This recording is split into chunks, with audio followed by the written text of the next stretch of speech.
hit an 18-wheeler on the side of the interstate. I have pieces of the fender in my hair. It's oil all over my body. I'm gonna clean this up and I'm gonna get back and tell the story, and I'll show you the footage. After driving the 6 hours home, showering, and processing it all, here's the story. About 4 a.m. on Saturday morning, me and my daughter were driving to Charleston, South Carolina for her Sweet 16 birthday getaway. We came up to a truck with a trailer and its flashers were on, so we slowed down some, and that's when I noticed there was an overturned vehicle in the fast lane. And it looked like it just happened. I pulled over, I put my flashers on, and I told my daughter to stay in the car, and I ran over. It was a van, and I ran over, and there were so many people in this van, and they were just trying to get out. And I asked if they'd called the cops, and they said, we're just trying to get out.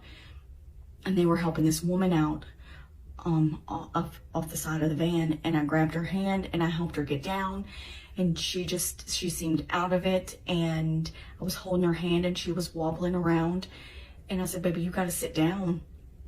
And then the next thing I know, I flew and I fell down to the ground, and it felt like something not ran over me but brushed over me. Like something just swiped over my body, and I got up and I could hear screaming, and I just focused in on one screaming, and it was my daughter, and all I could do was run across the highway and tell her to get back in the car. She had to move the car because if somebody else hit us, it could hit her. So she moved the car farther up the interstate, and I called 911, and they said they were on their way. And then all I could think to do was get to my daughter. And that's all I could do in that time. And when I was walking to my daughter, we're really running. The best that I can do, I was in so much pain. My chest felt like an elephant was sitting on it. My legs were so hurt and sore. And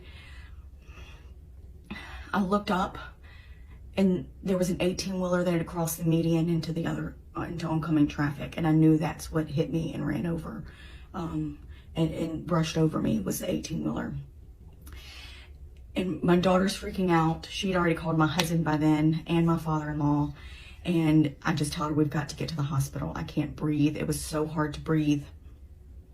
I'm gonna post a video of the 18-wheeler after I left the hospital, driving back through to get to my husband and my son.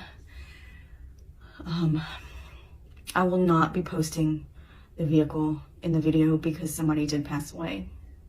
They did. And I won't be posting that for respect for their family. I'm sore, I'm bruised on the right side of my body. I'm very stiff everywhere. But I will keep you guys updated, and the video is gonna come at the end, okay? Hug your family tight. Hug your family tight. Bye.